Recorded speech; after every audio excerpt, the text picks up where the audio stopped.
Menurut data yang dikeluarkan oleh DOSM ataupun Jabatan Perangkaan Malaysia, melihat kepada siapa yang lahir pada tahun 2023, statistik jangka hayat yang dikaji adalah sebanyak 74.8 tahun usianya. Dan juga pada tahun 2013, usia ini jangkaannya adalah 74.5. Ini bermakna ada pertambahan jangka hayat tersebut, dan ini juga mencerminkan bahawa populasi kita akan berdepan dengan ramainya warga yang lebih berusia dan juga warga emas yang ini menjadi permasalahan kepada ekonomi secara keseluruhannya jika tidak kita tangani dari segi ekosistem dan juga persediaan kita dalam segenap aspek. Bagaimana untuk kita melihat kepada negara kita yang bakal menuju kepada negara tua menjelang 2030 ataupun lebih awal dari segi segenap aspek, dan juga apa keperluan yang perlu kita lihat dalam aspek ekonomi dan juga polisi di peringkat kerajaan dan masyarakat secara keseluruhannya. Itu yang ingin saya bincangkan pada episod dan juga jam pada kali ini. Saya bersama dengan Managing Director Hire.Seniors iaitu Jasmin Amirul Ghani. Jasmin, thank you so much for joining us. Now, first of all, we are moving towards aging society by 2030, if not earlier than that, right? So, how does the aging population impact the economies and also workforce as a whole for Malaysia? That's a very good and valid question. I think we are, as you know, we are already in an aging society. We are moving towards an aged society, and I think by 2050 we'll be a super aged society, very similar to Japan. And so what that means is we will be facing a shrinking working age population. So the more older people that we have above 65, we will start to see a shrinking working age population. And already today we're seeing a lot of employers finding it very difficult to find talent to fill their jobs and their vacancies. So I think for me it's about having employers start to rethink how they hire and who they hire. So employers need to start to see that there is a potential to hire older workers, whether it's people in their 50s or 60s or 70s, to fill some of these gaps. And it doesn't necessarily have to be just for full-time roles. It can be for part-time roles or contract roles. Wherever you see there is a talent gap, that is a potential to consider hiring older workers. And so that's one of the things that Hire.Seniors does, which is where we connect older workers to companies that are open to hiring older workers. Yeah. Based on your experience at Hire.Seniors, how do you see the role of seniors overall in the workforce evolving in the coming years? So we are already seeing, actually since we started Hire.Seniors about 5 years ago, we are seeing a lot more seniors wanting to return to work. And in fact, it's not necessarily, some of them will want to come back to work because they need the financial support, but some of them just want to do something with their spare time. Kadang-kadang it's just, they're bored at home, after retire, they jaga cucu, and then after a while, they're dah boring, then they're like, okay lah, I think I want to do something with my time to feel productive again. So we are seeing more and more of that. And I think at the same time, there is an opportunity for them to come back and work on a part-time basis with availability of technology, Zoom and all that. So that is something that's an option available to them as well.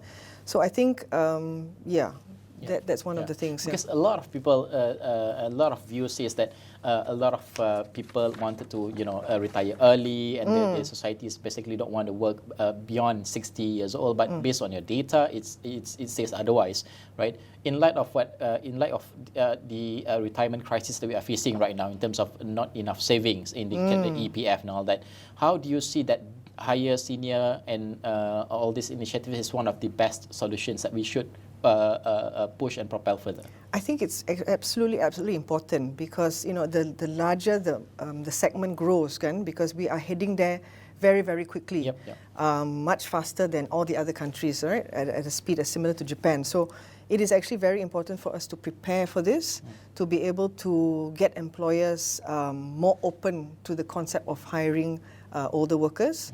I think for the government as well, that's something that they need to really, really focus and start to think about, because this can potentially become quite a problem if there's a lot of, because I think we have a lot of, from the time you retire, and age expectancy, there is a good 20 years of productive time that you can do so much in that time.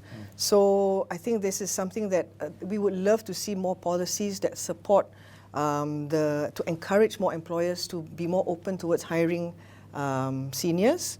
And at the same time, there was a My Step program that was run by MOF dengan Khazanah and Perkeso.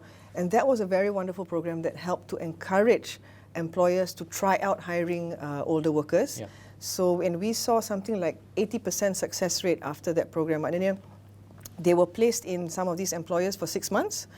After that 6-month program too, we saw about 80% of them continue to be retained by the employers. So you realize that this is a kind of program that encourages people to just try out and see, actually it's not so bad. You know, this is actually something that could work for me. There are a lot of other policies that could be put in place, macam training and lifelong learning is something that's important as well. This is something that we could consider doing to encourage more people to return to the workforce, just to sort of brush up their punya technology skills, encourage lifelong learning, so that you are able to retain your mental faculties and keep using your brain as a muscle, so that you keep sharp. I think it's not just we should focus on the aspect of hiring. It's also about building up ecosystem that supports the whole idea of hiring them, because at the age of 60, I mean, it's the same concept when we say that about supporting more women into the workforce by providing the care, for instance, etc. So having aging societies, we need to cater different sets of problems and different sets of challenges. So what do you think that we need in the ecosystem to support them? Because at that particular age, we will face different groups of age societies, right? Those who are healthy, those who have medical condition, etc. But how do you see the whole ecosystem must be supporting the ideas of getting them into the workforce? I think it really does start from, if you're talking about hiring, it really does start at the employer side. So there is a lot of perception issues that we have to deal with. So many people have come up to me and just said, for one thing, they go, if we hire more seniors, that's going to deny the younger people jobs. Yeah. You've heard that? I mean, there's the argument, right? Correct. Everyone's heard that, kan? And it's absolutely not true. And you don't have to take my word for it. I've spoken to the wonderful people at World Bank, and when I told them that, they actually smiled. They gave me a report. They said, you read this report. The data says otherwise. The data says otherwise. The data actually proves that the more older workers work in the economy, it stimulates the economy, and as a result, there are more jobs for younger workers. At the same time, it is also supported by the fact that older workers, punya jobs that you hire older workers for, barely overlaps with what jobs you hire younger workers for. It's complement, basically. Huh? It's complement the younger. Yes. So, like, for example, you would not hire a fresh graduate to clear your accounting backlog. Sebab the fresh graduate tak ada experience, kan? You would hire a senior. So, and we've had cases, where real life people were hired just for maybe a few months at a time to come in and just clear accounting backlog, for example. So there is no overlap. So that is a perception that we need to address. The other common perception is that they cost more to hire. They always say, if I hire a retiree, I have to pay them what they were earning at the point of retirement. You've heard that, kan? Again, not true. Simply because you pay based on the job, not based on the person.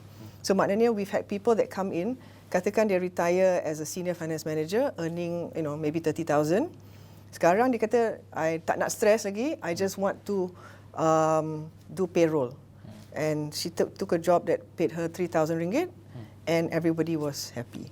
So it starts with addressing the perception.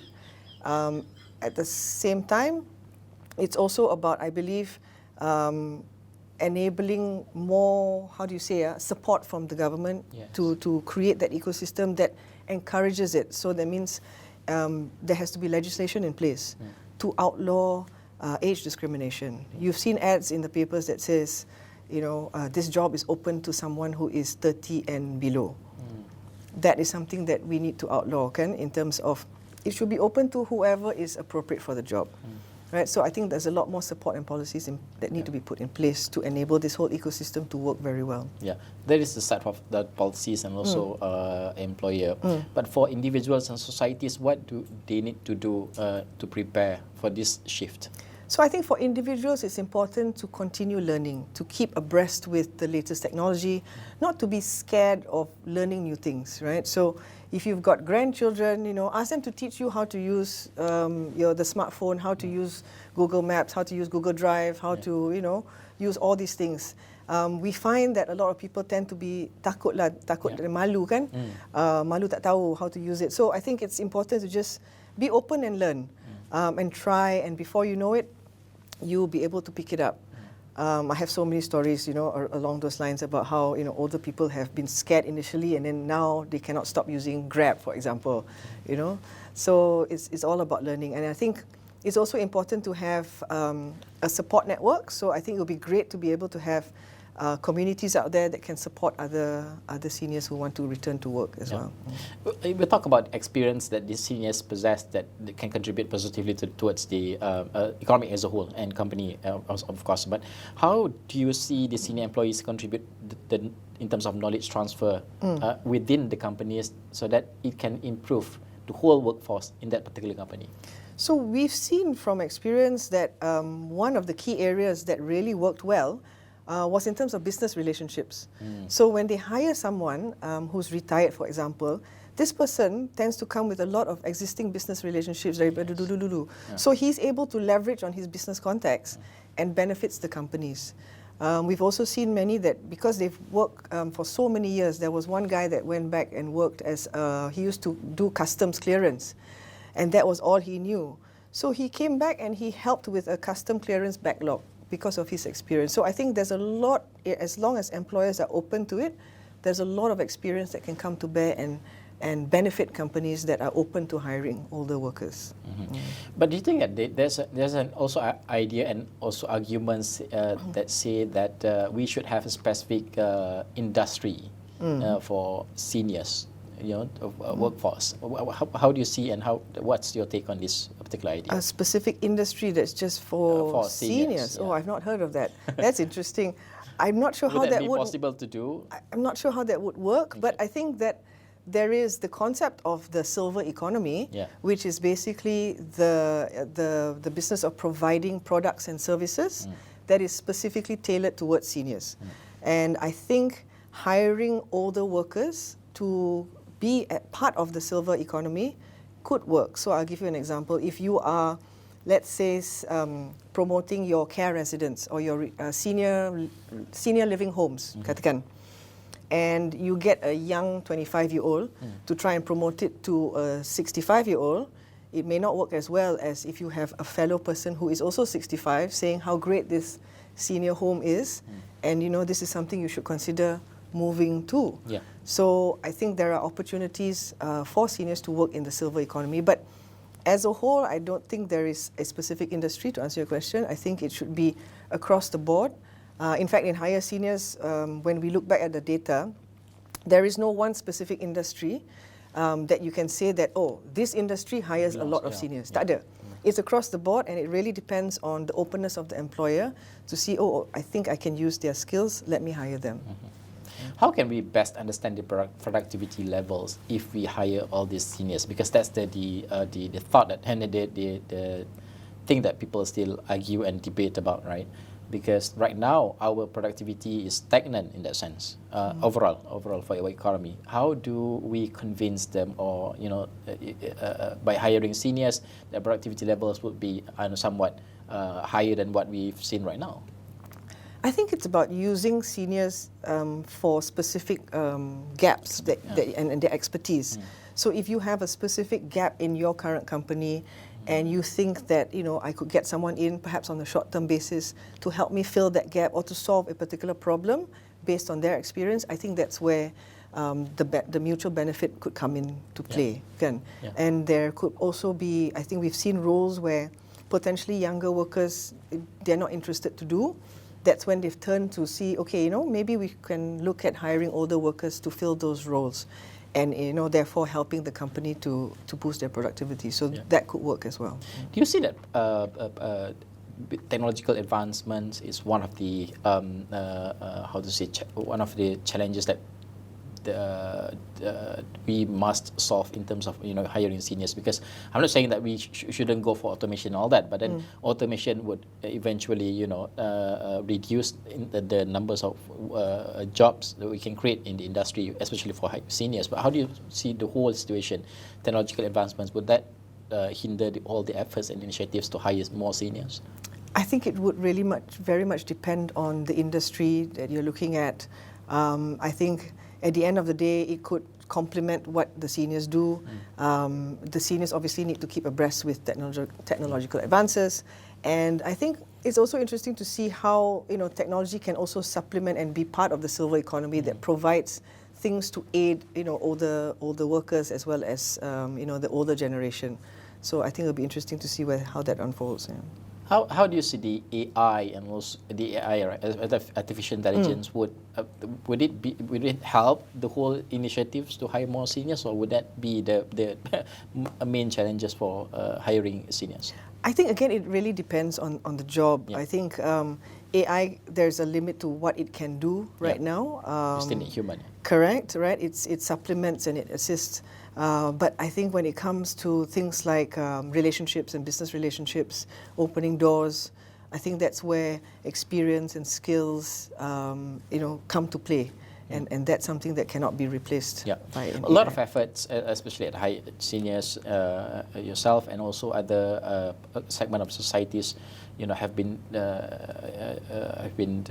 comments in terms of hiring seniors and also providing the whole ecosystem. But we have Belanjawan 2024 around the corner. But what do you hope the government should focus on in terms of Belanjawan 2024? I know this is an annual budget for 1 year.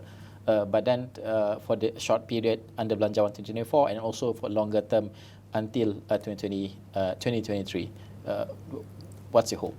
I really hope that they take a long-term view in terms of how to encourage a continuous employment of older workers. It would be good to see the MyStep program reinstated for older workers, because that program has a track record and it really proved to be very effective at getting employers to be more open to hiring seniors. At the same time, I think it's just more of having more thought and policy thoughts put into place to see that, to look at how we can encourage more employers, to incentivize employers really, to hire older workers. So it's not just giving employers an incentive, but it's sort of saying, look, if you hire X amount, you get this incentive. If you increase more and more, or if you train them up, it is basically encouraging and having a framework around that to encourage more employers to be more open and to hire them. Because at the end of the day, it's about, I believe, it's about economic sustainability of the older generation. So if this is something that is ignored today, it will start to multiply and the problem will get bigger and bigger as we progress and become an aged and a super aged society. So I think we really need to look at it today. MyStep is one of the quick wins that we are doing right now. But what are some of the other quick wins that you think we should have? Not just under Belanjawan 2024, but the government policy as a whole. The legislation is one, definitely, in terms of outlawing the fact that you can only hire based on a certain age.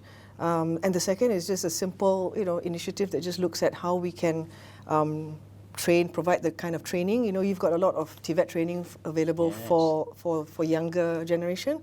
Why not do a seniors TVET, right? A similar option where after I retire, I can go in, learn a new skill, come out, either do my own business or I can return to the workforce and upskill myself, right? So those are things that your infrastructure is already there. It's about just shifting it and saying, okay, maybe we open it up to a different segment, right? So those are some of the ideas that, there's actually a lot of things that can be done. I think it's just the will. There has to be the will to do it. Should we focus also on the foreign direct investment and domestic direct investment by putting, you should hire more seniors as one of the, things that you should consider in order for us to give you ways to invest in Malaysia? Should that be implemented? Well, I think that's a very important aspect that we want to, but I don't believe in putting people. I don't believe in putting extra restrictions that we already have so many of in the first place. So, but I think that if we put in sort of the carrot rather than the stick, approach, I think that could perhaps work a little bit better with companies. But overall, do you see that from the government side and from the community side, individual side, are we on the right track to build up all this ecosystem in facing each nation? I think from the commercial side, we are starting to see a pickup and more interest in hiring of older workers. From the government as well, I think what we've seen, because we've just been called in to give input to the budget as well, I think the how do you say, the intent, the niyat is there. I really just hope that we see it, in reality. Yeah. Okay. Jasmin, thank you so much for joining us. To me, it's very easy. If we see our leaders, they are more than 70 years old. If they can still work and service the country, all the societies should have the opportunity to service and to contribute to economic positively. Thank you so much, Jasmin, for joining us. Itu saja untuk episod pada kali ini. Saya Najib Arif. Assalamualaikum warahmatullahi wabarakatuh.